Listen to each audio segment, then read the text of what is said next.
whip the crowd up into a hate friendly.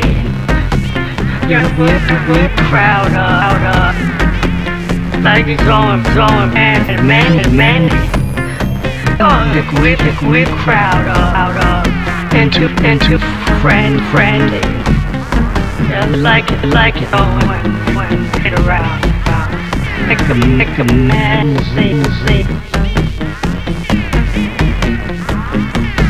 I didn't know. Bored would come from the south. I didn't know. That's the truth without a doubt.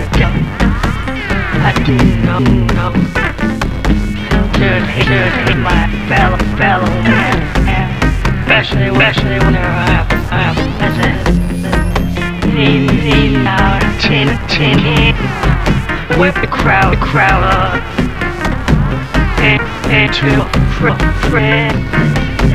It's gonna hate around. Baggers, men, whip crowd out to a hate friend. When hate around, the pet like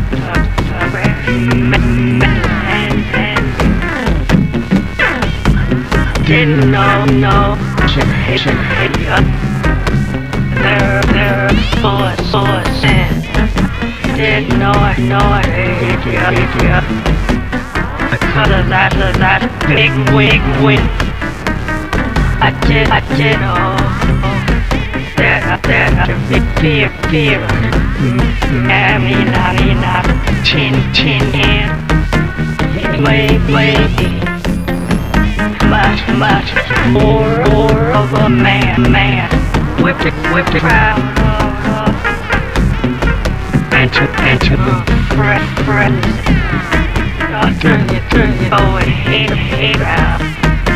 And I'm ready to the man.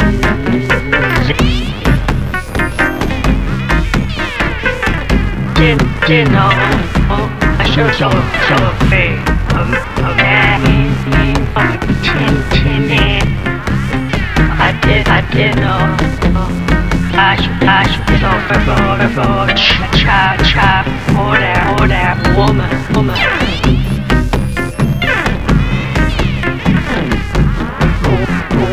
Whip the crowd up till see. Whip the crowd up till hate friends. Oh no, there. Is it inch fuck man.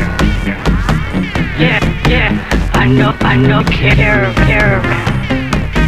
Is invention of that fuck man.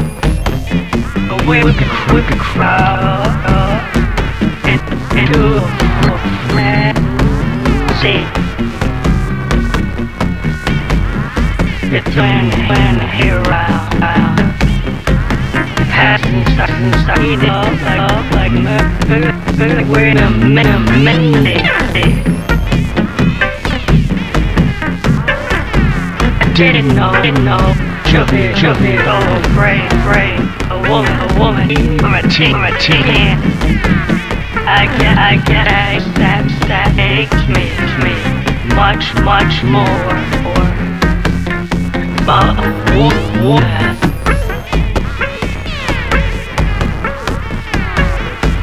No, I should hate that child. He not a ting. I guess that makes me a good American.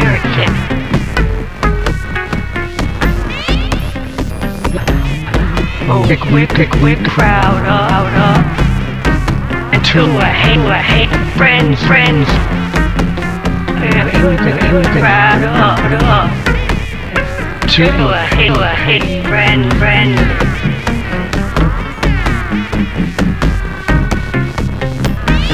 they're not like me. Don't deserve the dream. You don't like me. Don't deserve the dream.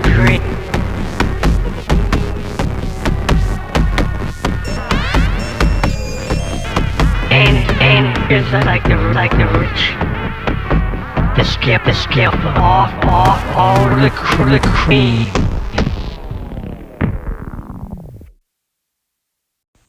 This is Family Like the Ghost. This is our continuing series of song deconstructions.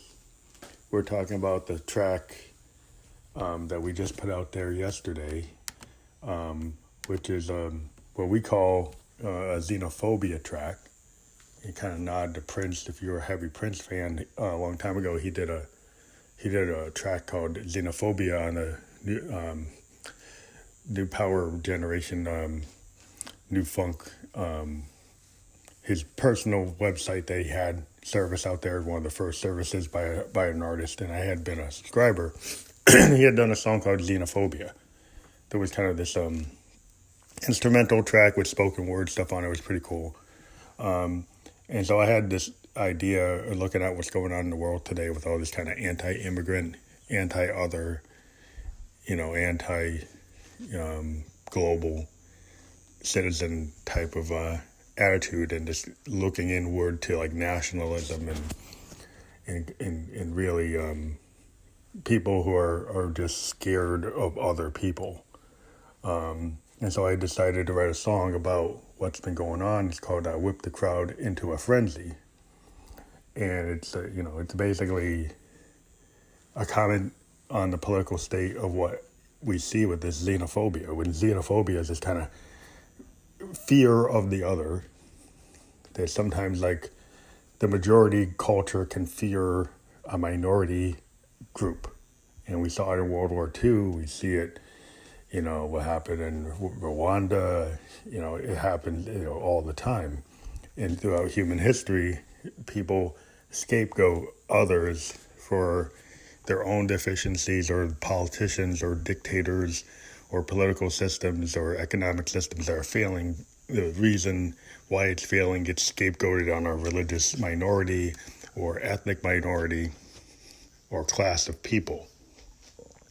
So Josephine Electric, in this song, we use a pretty cool effect that we found, and we doubled down on it in that we used the scatter effect from our MX1 along with the scatter capability on a VTO3 vocal transformer to get kind of disjointed vocalization that Josephine's doing to describe this disconnect. And we think that musically it's kind of cool to use the scatter to show the disconnection and kind of frenzied disruption that this type of behavior has.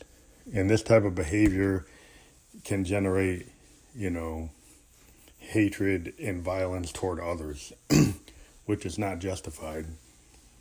And it's very interesting that people can fall into the trap of thinking that the other's going to take away benefits, take away money, take away resources, and the humanity of people gets mangled. Where if you look at this idea, this caravan of women and children who are victims of political violence and drug violence in Central America, as those people are somehow diseased and they're threats. And you're going to go bring more troops than what we have in Iraq or Afghanistan with guns against women and children. The fact that somebody could think that's valid shows the affliction of xenophobia. And really, it's not a good position to be in the 21st century. It doesn't seem to be a very Christian thing to do. It doesn't seem to be a very humanitarian thing to do. It doesn't follow even the tradition of Ronald Reagan, who said that hatred and racism have no place. But today's Republican Party doesn't seem to care if they think they can win a midterm election by scapegoating women and children, peasants, and people who are seeking asylum. That is in the worst tradition of American history, which we have had in the past. You know, Woodrow Wilson had the KKK march on Washington back in the day. We've had Jim Crow, we've had slavery, we've had, broken promises to Native Americans, trail tears. We have had a lot of things in America that we should be ashamed of, and we should be clear on describing that not everything Americans have done is perfect. And to try to subscribe to the idea that we can do no wrong and we have done no wrong is not a good way to learn. Because if you are anybody that's a professional, you learn from your mistakes. If you do any career, you learn from your mistakes. You are bound to repeat the past if you act like you've never made a mistake. And, people who don't agree with what I'm saying, and we don't need you to be Peg fans, because it's pretty reasonable in this world to understand that we are all human beings and we're members of this planet. And the borders are important for certain things, but humanity and fellowship with humanity is more important. As the world gets smaller and smaller, to build walls because fear is not justified. To build a wall, theoretically, kind of a terrorist or an enemy that's a legitimate enemy that's going to actually harm Americans or harm anybody, that is not a problem. A problem is when you act like a young child or a young woman or even a young man that has been hit with political violence or drug violence, is looking for a better life, and you perceive because of their skin color and their different language or their different religion that they're a threat. You have to look in the mirror and figure out, why would you think that person is a threat? Well, what we've seen are middle-aged and young white men actually go up and kill people in a Kroger grocery store, to kill people in a church, to run a woman down at a political rally, to gun senators or reps down at a baseball field. We've seen, crazies kill children because of psychological difficulty. And we haven't seen these people be the other. They're part of the majority culture. And then there's the question is like, okay, well, why is there so much focus on the other person being such a threat? And, that is something people need to look in the mirror and figure out why they feel that way. So Whip the Crowd into a Frenzy is a very topical song. It's part of our tradition of what we call political electronic music, where we feel the electronic music medium shouldn't just be about taking, drugs and partying and just, being free, which is not a problem because, as long as you don't overdo it. But all musical forms can contribute to the conversation of politics and social mores. And electronic music should also, like rap music, be able to talk about issues and not just be about a party. And we've seen, in multiple genres, when artists decide to use their medium, they can use their medium to have political expression. And that's what I like to do with the Phantom Electric Ghost. And this song is in that tradition of songs that we've done going back to our first album, Something Wicked, which predicted that Trump would be a danger to our society. We had the line, something wicked this way comes, Trump, and it looks like we were right. So political electronic music is what we do along with our expansive sound. We're very happy about the reception we've gotten. We got over 1,000 listeners on Reverb Nation. We're up to over 75,000 listens on SoundCloud. We hit over 2,000 listens for October, which is like a significant doubling or tripling of our listenership in 1 month. So he must be doing something right. Our anchor broadcasts have hit 1,800 listens. We used to be on Spearman hitting about 3,000. So we're getting close to where we were and rebuilding our audience since Spearman stopped supporting podcast. So we have a lot of people we're going to be interviewing in November. We're going to interview Hydra. We're going to interview Raya and. We're going to interview Synth Girl. We're hoping to bring some other people on board as well. We always talk to Kendra Black. We always talk to a lot of the people like the Muted. And we're hoping to be working on some tracks with the band The Heritage from Bermuda. We know they're busy, but yeah, we're hoping to also collaborate with Stephen Kidd and the crew from Wolfsboro. So yeah, we're looking forward to a lot of things we're talking to, a lot of people we're talking to, and we're very excited about the next step we're going to be doing with this, some product reviews. That we've did an initial review or explanation of a Mother 32 at one point, and we did pretty good reception to that. We're going to also go and do that type of analysis or review of our OPC. When we get it shortly, it should be coming. And we're very excited about what we can do with that in terms of music production, performance, and portability. We think that the next purchase we're going to get is the Roland AX Edge Accent. And we think the combination of using an Axe with a Euro rack like a Arturia 6U and an OPZ is a really good mobile solution. You know, with the mixer, we've got several mixers. We got a Yamaha mixer, an MG10XU. We've got an MX1, and we've got a Zoom R24. We are looking at the Model 24 from Tascam because of its analog capability, and also we're looking at the Zoom L20.